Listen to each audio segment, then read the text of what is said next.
Welcome to our busy webinar for December 10th, 2014. This is Dave Meyer with BusyWeb. Today we're going to be talking about how to create a great social media post. So if you've been wondering how the heck you're going to post on Twitter, Facebook, LinkedIn, Google+, Pinterest, Tumblr, whatever, we've got some guidelines for you to help you make those as effective as possible and get out there and get posting, which is probably the biggest problem that folks see and the biggest concern that we have for our clients. You can't do what you don't do, or you can't get results from what you don't do. So make sure that you're actually doing something no matter what. As we get into this, we're going to talk through just a few things today, but wanted to cover first and foremost, of course, what our agenda is for the day. We're going to talk a little bit about BusyWeb, who the heck we are, what we do. We are an online marketing agency that does all kinds of wonderful things, so I'll give you a brief demo on that. That's going to be 1 minute, and then we're going to go right into social media posts. So we're going to talk about how to integrate your site with social media, search engine optimization, how to create those posts that matter, what to do in each different network and some of the unique characteristics of Facebook, LinkedIn, Twitter, and Google+. And then we'll talk about how to create an editorial calendar and create calls to action that are going to generate results. So it's going to be an action-packed event today, and as I do each week, we're just going to give you just a little bit of info on here. If you're browsing from our event here, if you've gone into the BusyWeb homepage, clicked on the article down here, and then you've gone into our event, which is what makes a good social media post, you'll see on this page, actually I need to refresh this, you'll see on this page that there is an article, or there's a few links in here. If you would like to join us and ask questions live on the event, you can join the Google Hangout. Now, no worries, you're actually blocked from posting and being seen in the event until the halfway point in our event today. So you can join up, don't need to worry about if you're going to show up in our YouTube video, because you won't be. You will be hidden until such time that we close down the actual broadcast portion of the event. But probably the best way to ask us questions and interact with us during the event so that I can connect with you and answer any questions that you have during our content program is to go to our Google Plus page and to click in. So if you do that, you're going to see this page, and the event, what makes a great social media post, is already up here. So you're going to join into that. I'm just going to hit refresh on this. You'll see when you go to the event page that there's a little Q&A thing here, and it says live. I'm going to click on that so you can see what it looks like when you do. And I'm going to have to pause so I don't hear myself. But then you can go in and click the green button to ask a new question. You do need to be logged in with your Google account in order to make a comment. But once you do, you'll simply be able to click in and type your question. I'm going to say ask your question here. I'll hit enter, and then that pops right up on my screen so that I can see what you're doing and what questions that you might have. Again, these are intended to be as useful and helpful as possible for the folks that are joining us and watching. I see we do have a number of folks that are watching, so please do ask those questions so that I can help you help yourself. All right, let's get back into the event today. BusyWeb, of course, is an online marketing company focusing on WordPress-powered web design and social media integration. What that means for you is that we publish the best dang websites out there, and when we do publish a website for our clients, we build that site so that it seamlessly integrates with social media. So when you click on a BusyWeb-powered website and update a post, that post goes out on Facebook, LinkedIn, Twitter, Google+, Pinterest, whatever social media network you might need, and it does it all seamlessly, and you own every post inside of that. The big trick in social media is sometimes just getting over the hump on publishing content, and BusyWeb's tools make it very easy for you to just focus on your content on your website to make great posts and then have your website do a lot of that heavy lifting. We're going to get into some more advanced tactics today on how to interact with different social networks in different ways, but the crux is, at least do something. And if you can't, and if you don't have time or staff to post on every different social network at least once a week, at least getting out on your website and having your website take care of cross-promoting on the different networks gets at least a blanket of information out to all of your potential networks so that you can start seeing results online. So let's talk about social media posts. This is what we're here for. And again, if you do have any questions about how to make great social media posts, I would love to hear those. The best way is to do that through the Q&A tool that I just demoed. You can also send us an email to sales@busyweb.com and post that question. Or if you have an emergency question that you absolutely need to hear, if you just dial the phone number that's on the screen here, 612-424-9990, you'll be directed over to one of our folks on staff, and they'll be able to answer that question for you. So thank you very much. Let's get rolling. First, when you're making a social media post, you have to have a clear goal in mind in order to have an effective post. If you're going to go into Facebook or LinkedIn or Twitter or any of the other big networks and just start posting, or if the blank screen faces you and you have no idea where to even start, that's going to be a tough row to tweet. And so the more you can go in understanding what you really want to get from your social media, the better off you're going to be. Examples of what would be great social media requirements might be to get additional interactions, or to grow your fan base, or to get people to actually call you, or to attend a seminar or webinar. So depending on what you're trying to do with your online marketing, that will guide and direct some of the posts that you want to make in social media. Now, one thing to consider as well as you put this together, and we'll talk about this a little bit more when we get down into editorial calendars, you don't want to be a one-trick pony. And in general, your post content shouldn't be more than about 10% promotional. About every 1 in 10 posts is fine to publish a special deal or an offer, but you need to think of social media as a conversation with your audiences instead of as a sales tactic. If you hit folks over the head over and over again, or all you ever do is publish social media or real estate listings if you're a realtor, or special sales deals and offers if you're a jeweler, or whatever you're trying to get people to do, if that's all you do online, you're not adding any value. People could just pick up a newspaper circular or attend or look into their email for your latest published newsletter to get that type of information. If you want to have effective online marketing posts, effective social media, what you need to do is engage and inform your contacts and audiences by just being helpful. So the more you can help people, the more you can offer real content that's actually going to get folks information that they need to help you help them, that's going to be key in developing your social media strategy. Make sure that you tailor for the network that you're publishing on, and again, we're going to cover this in a little bit. You need to publish a little bit differently on Twitter than you do on Facebook, for example. And then make sure that you're very clear with what action you're asking folks to take. So don't make people guess what you want them to do, and if all you do is publish something that's really interesting, but it doesn't tell folks what to do next, you're missing out on the intent and the point of your online marketing. Some posts might not have an intent for an actual action, but the goal is you always want to be sure that people are clear on what you expect out of that post. So tell them, click here for more information, or subscribe today, or call today for a quote or for more information on this specific topic. Whatever it's going to be, you need to be able to make it as easy as possible for them to do what you want them to do. And of course, the most clear way to do that is simply to write about it and tell them. As we talk about how to reach the right people in your social networks, first, it might make sense to just create a marketing persona for your clients. Understanding who your clients are and why they work with you, and then what will get them to that next action is going to be important. So if you have a persona for a client, and what a persona really is a demographic profile of who your best clients are.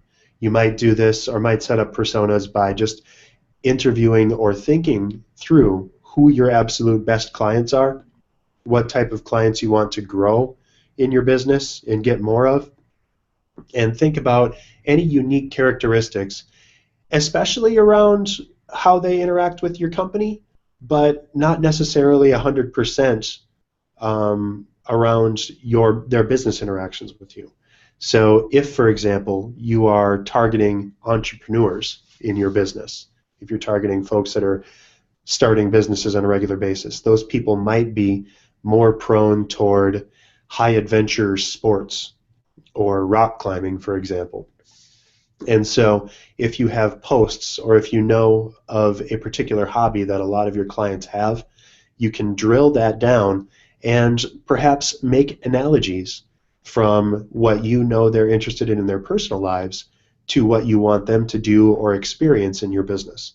So if you know them, you can write for them, and that's where creating marketing personas comes into play. If you're interested in more detail on marketing personas, I actually have a busy webinar from about a month and a half ago, so just search back through the archives and we'll be able to cover that for you in a lot more detail. So let's talk about those network guidelines, what to expect from the big four: Facebook, LinkedIn, Twitter, and Google+. Each of these has slightly different approaches, but let's talk about what some of that is by network. So here's the first one. It's probably the least understood of all the social media networks, at least among the business owners that I work with and the marketing folks that I connect with in our business services businesses, because it's just so all-encompassing and so brief. I mean, people tend to overthink Twitter because it's so darn simple. There's about 270 million active users. That's as of about October of this year. That's the earliest stat, or the most recent stat I could find. Those folks tend to be mostly urban, and they tend to be about 78% mobile. These are folks that are a little bit younger and more prone to constant interaction. They're folks that aren't afraid to share little bits of information, and perhaps all they expect is smaller shared snippets of information. You can't write a novel on Twitter. Some have tried, but you have 140 characters to play with inside of Twitter, and so you have to be very direct, very obvious, and you can also share a lot more frequently on Twitter than you can with a lot of the other networks. There's a lot less opportunity for burnout on Twitter than there is on any other network, because when people publish on Twitter, they really expect to engage with an ongoing river of information. If you have more than a couple hundred people that you follow on Twitter, chances are if you go to the Twitter homepage or open up Twitter on your mobile app, read through a couple of posts in your stream, and then hit refresh, you're going to be presented with a few dozen additional posts inside of the span of that 1 to 2 minutes that you've taken to post.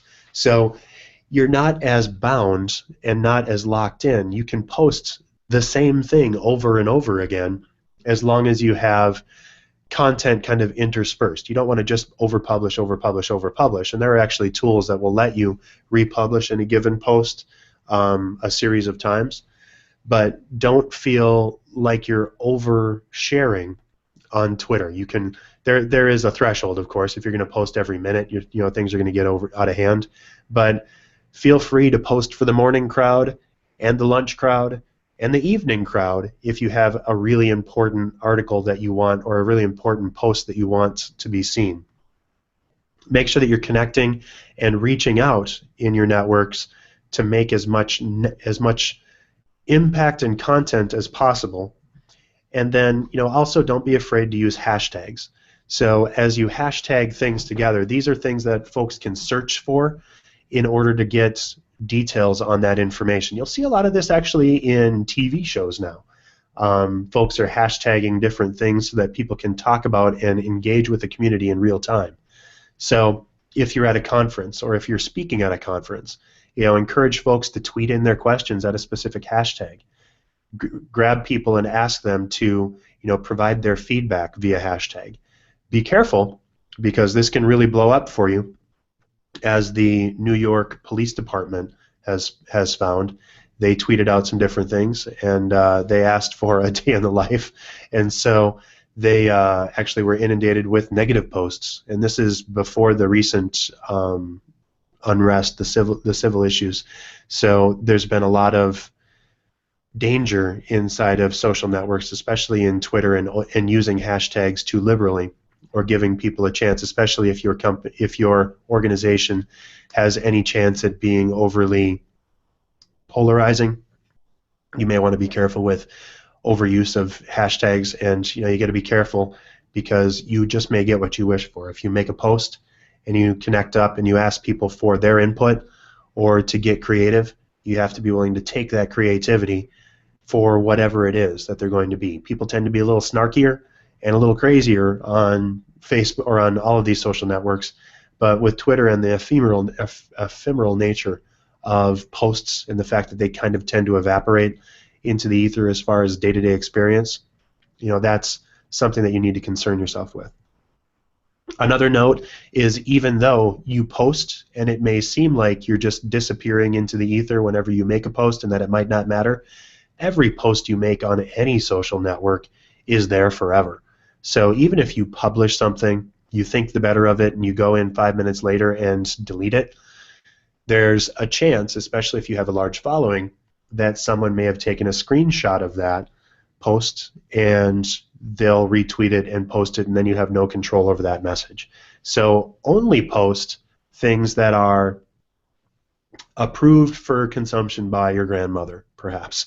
So, if you're publishing things and if folks are thinking about that and they're connecting, make sure that you're giving them opportunities to engage with you and not trying to distract from your messages by either being too political or too religious, or even humor sometimes can be an overstep, because there are a lot of folks out there that have different views than you. And so, just kind of being careful to be PC, unless that's the point of your post. And of course, you'll know, and common sense can guide you, but anything that you post can and will be used against you if you're not careful. So make sure that you're thinking about that. So that's high level on Twitter. Let's talk about LinkedIn. LinkedIn is a little bit more corporate, actually a lot more corporate. You can think of it as really the professional social network. This isn't Facebook for grown-ups. This is where people who want to do business, especially with other businesses, go to network with those people. There's about 300 million users. They're mostly professional and executive folks. The average user income on LinkedIn tends to hover around $100,000 or more. So you've got senior people that are doing great work and want to share that work with other people. And so if you're looking for a network that you can connect with, and especially if you offer a business services sort of service, you can get good traction on LinkedIn by posting and connecting with people that are also on that network. If you're trying to reach HR executives, or or folks that tend to be at an office or at a computer all day long, LinkedIn is a great way to reach out and to make those connections. They actually offer a lot of really intense and really cool tools. So if you haven't checked out LinkedIn in a while, make sure that you go back and do check them out.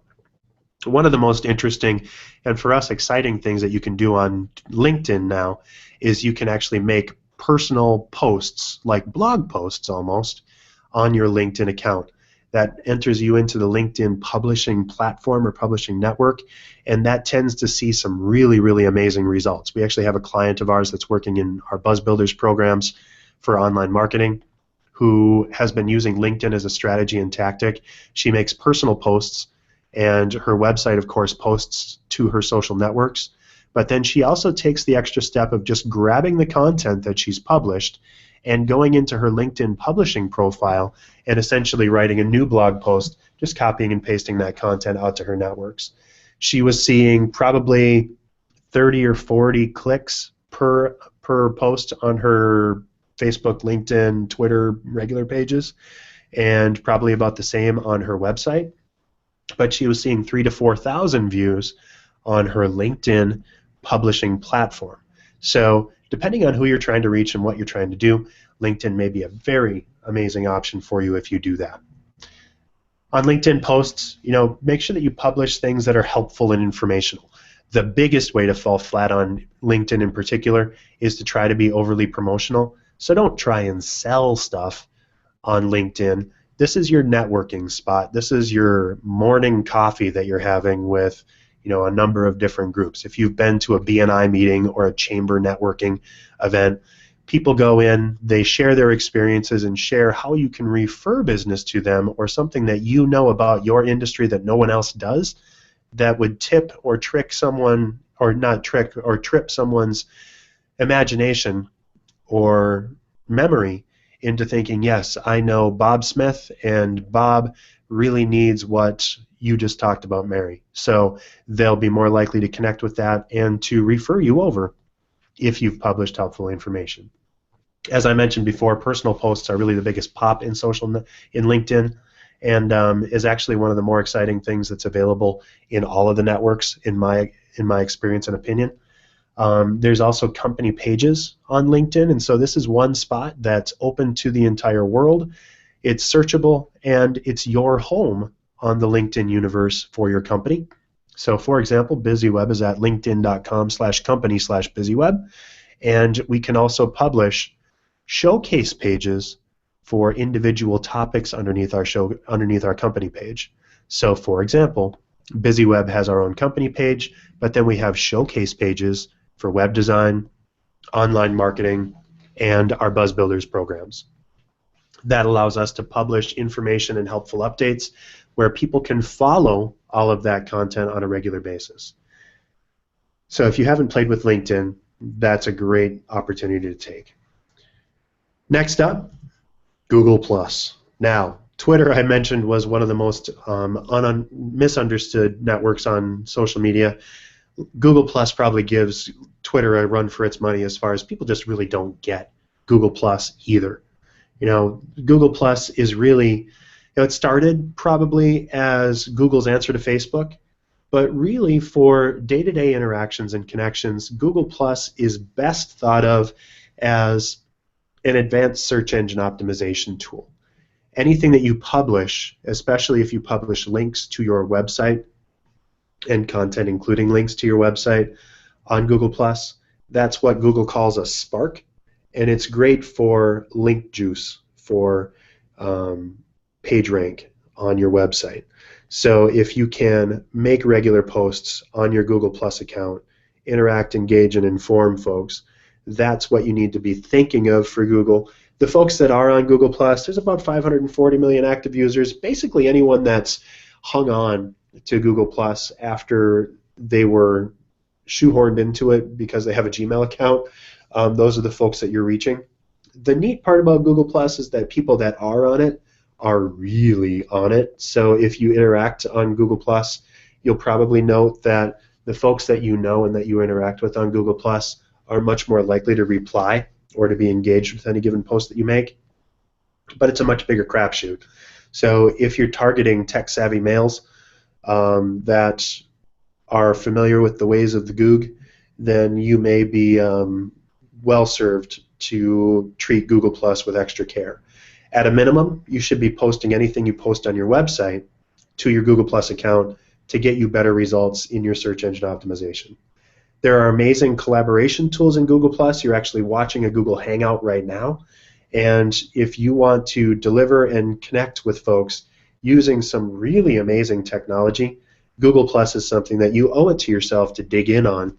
We use Google Plus for training for all of our clients.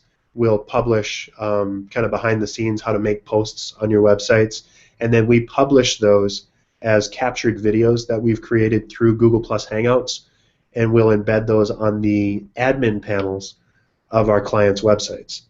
All of that is easy, all of that is free. I personally have well over 100 YouTube videos that I've created using Google Plus Hangouts. So if you haven't used that, again, it's a great tool. A little outside of the posts, but I just love Google Plus for that.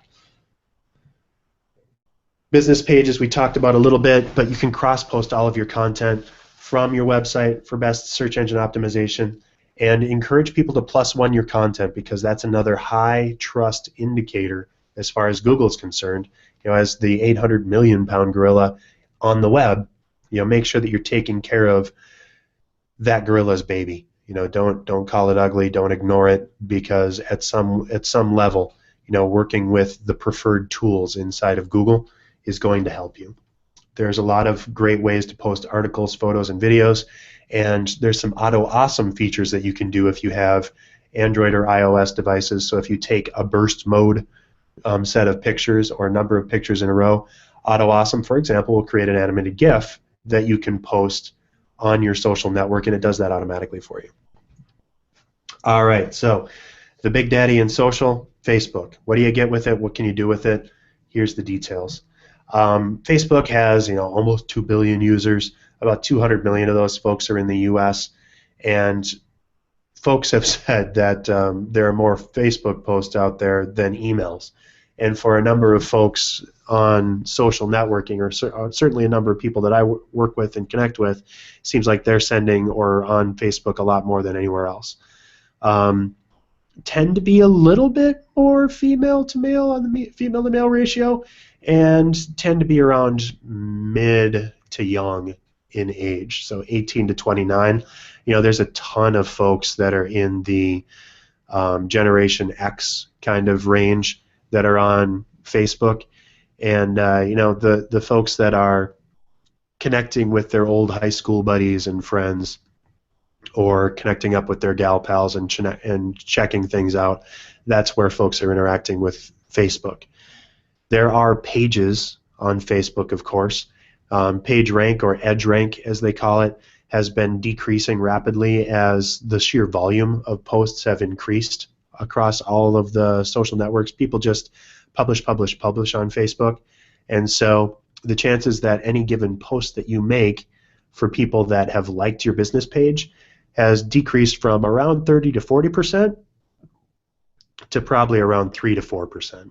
So the key thing with Facebook, and one of my big trends for 2015, as I'll cover in another month or another couple weeks, is that we're entering into the age of paid content. If you want real results, you're going to have to pay to grease the skids, to boost your results a little bit. The nice part about that, of course, is that you get to be incredibly laser focused in who you're reaching out to. You can go through your marketing personas and check off that exact type of person.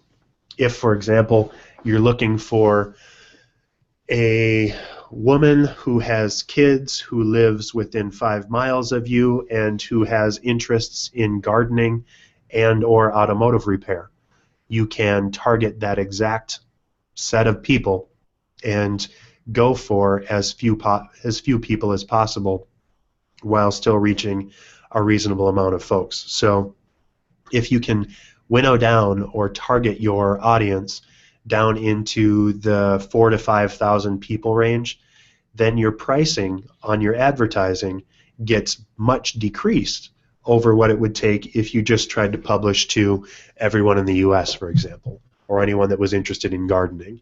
So if you look at that, and if you target, your dollars are spent much more wisely, because you can actually reach people that are interested in your content. So that's a great tool to think about as you create those posts. With Facebook posts, of course, keep it interesting and target your audience. But then a lot of folks are seeing a ton of results with video now in Facebook posts. Video now auto plays without the audio as you're scrolling up and down a timeline. You can actually turn that on or off in your Facebook experience. But even on mobile devices, video has become kind of the killer app for interaction and engagement on Facebook. Of course, a good image never hurt. And so if you can publish engaging, thoughtful, helpful, or supportive imagery along with your posts, you're going to see a much higher interaction and integration with that as well. Going to switch over really quickly to make sure I'm not missing any questions. So as I look at that, yep, so we don't have any questions yet. We do have a bunch of folks viewing, so if you do have any questions, again, please go into the Hangout, into this window on the event. If you go to google.com/plusbusyweb, click on the event, you'll see this window inside of the Q&A, and you'll be able to ask us questions. And I'm going to take a couple of minutes right at the end to answer any specific questions that you have. Back to our regular programming, how to integrate all of your social media with your website. So as I mentioned before, one of the things that BusyWeb does to take all of our posts and leverage the heck out of them is we integrate them with our website. So anytime we create a new post on our website, it goes out on Facebook, LinkedIn, Twitter, and Google+. So if you want to do that as well, step one is you need to have a tool that will support that, of course. I recommend WordPress, and if you have a website already that's on WordPress and you'd like to explore that, we actually do include social integration with our hosting programs. So for as little as $300 a year or $25 a month, we can get you installed and up and posting on your social networks automatically. Create an editorial calendar inside of that if you're going to leverage auto posts, and make sure that you customize your publish actions to take into account the network that you're publishing to. So you get to be a little bit more forthcoming on Google+. You get a little bit more space in that first interaction on that post than you do on Facebook or on LinkedIn or Twitter for sure. So you can connect that. You can share what you're sharing on your LinkedIn networks or on your Facebook page with what you are doing with your website. The nicest part about all of that is that by default, your website will be publishing links back to itself on all of those networks. So instead of just publishing it on your website and hoping for the best, you're broadcasting across 5 different places and getting those links, spreading that net wide so that you can get interactions and engagement wherever you're posting. Calls to action are very, very important in all of this, and we covered this at the top of the event, but clear, simple direction is really important. Use graphics and text inside of your calls to action. Buttons are fantastic. Keep text on your buttons, and make sure that you're also including text, not just buttons, in case people have their imagery turned off on their mobile devices.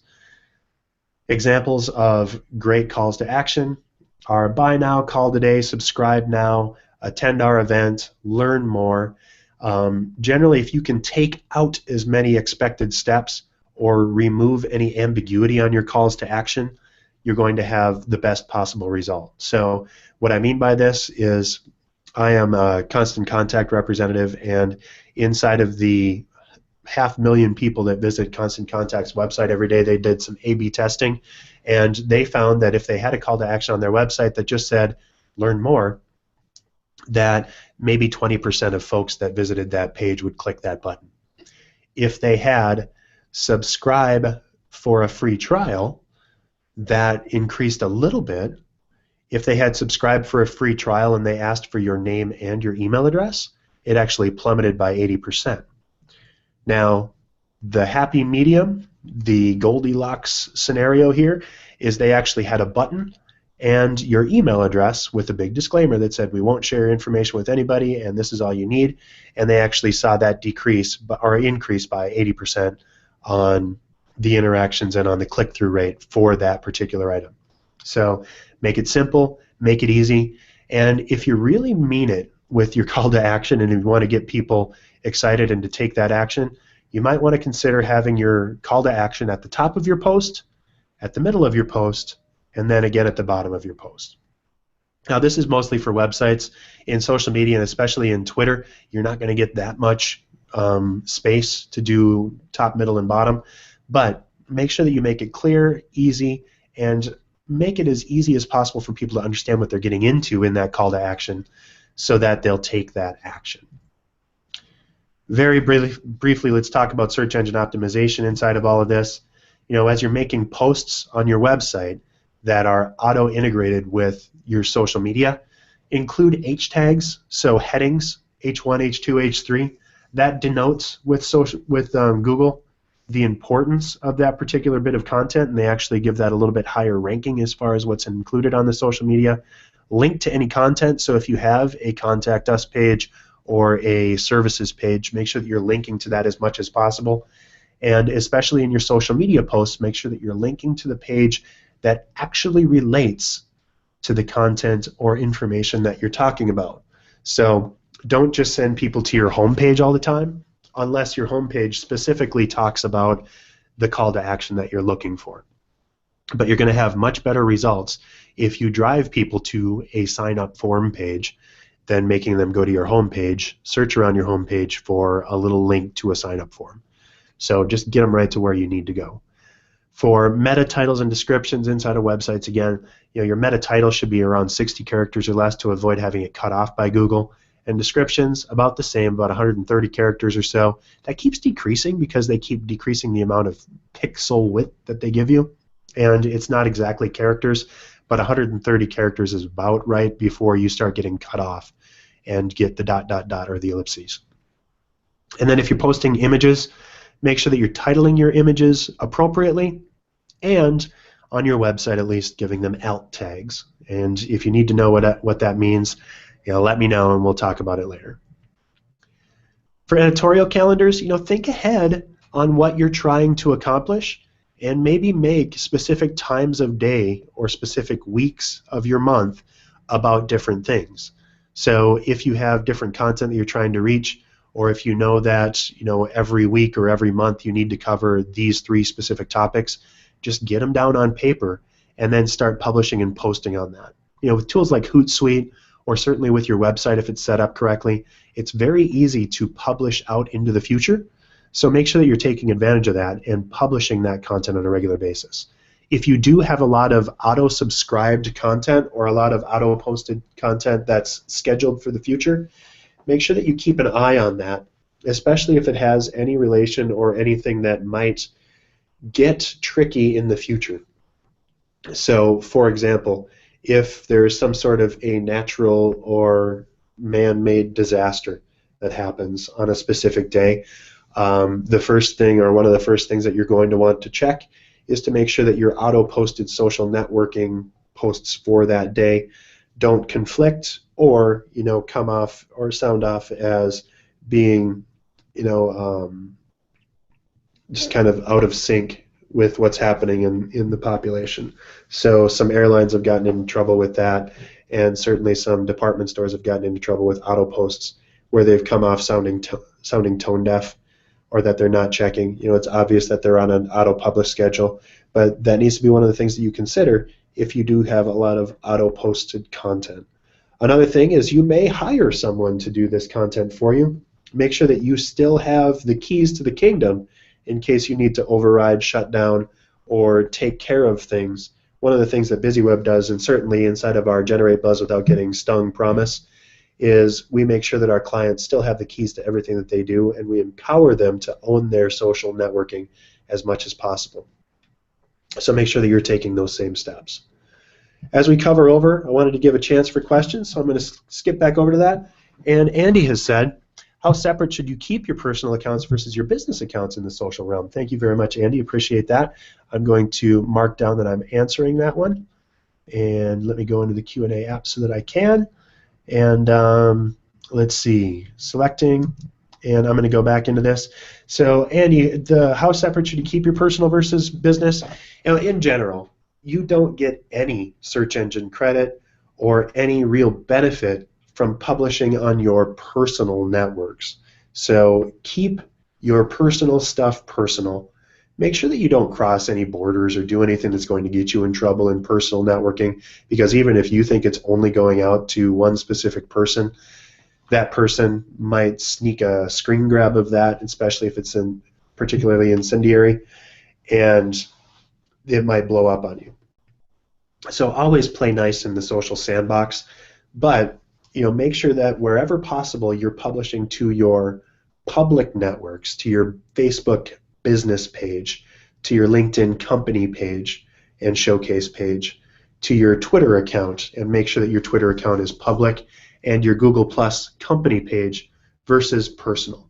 Now, this might be a little bit different if you are a solo practitioner or if you're a consultant and your clients and networks all personally know you, but the fact still remains that personal posts on personal accounts aren't generally tracked by search engines, so you're just not getting any of that search engine benefit by publishing to a personal account when you could publish to your online account.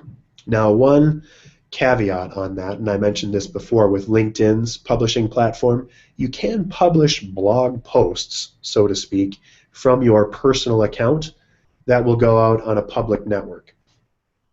That is great as a amplifying tool, but I would absolutely still have that content on your LinkedIn company page so that that content is out there and searchable by your network. So Andy, thank you very much for that question. Hopefully that answered it for you. If you do have other questions on that, be sure to let me know. But I'll mark that one down as done. And if you have any other questions, I'd love to hear them. This is also your big chance to jump over to Google+. So again, if you have not, or if you do have questions and you're feeling shy, don't want to talk on the recorded webinar, if you go to our post from today, you'll note that number 1 on the list is join us on our Google Hangout. If you click on this button, you do have to have a Google Plus account in order to join this, but click on over, and this last half of the busy webinar is where we take your questions live and we answer them with you on the call. So you just talk to us, you ask us questions, and not only is it talking about, are we going to be talking about content, but we'll also talk about anything that you have questions or concerns about with your online marketing, period. So if you have any questions, go ahead and give us a note, jump over to our post on busyweb.com and click on that Google Hangout link to join us and to ask those questions. I'm going to wrap things up today, so in closing, remember that BusyWeb does brilliant web design that integrates all of this social media and helps you to auto-post everywhere with a single click. So it takes some of that heavy lifting off of your plate when you are trying to make great social media posts. It's kind of a broadcast solution, so you do need to still get into your Facebook and your LinkedIn and your Google Plus accounts on a regular basis, but this at least frees you up and lets you drive traffic to your website in a broad sense. So if you're looking for that, be sure to give us a call and talk to us about your website today. We also do fantastic hosting. I mentioned that if you'd like help, if you have a WordPress website, even if you didn't get it designed by us, we can help you get all kinds of amazing tools and monitoring tools available for your WordPress-powered website if you talk to us about hosting. And again, those packages start at $300 a year, or that's $25 a month. Finally, we also have a fantastic online marketing tool set. And so if you're interested in either helping grow your business in your promotional materials, deepening relationships with your customers, helping you get your content optimized to show up better on social networks, or even generate new leads into your business, BusyWeb has packages designed to do all of that over 6 things.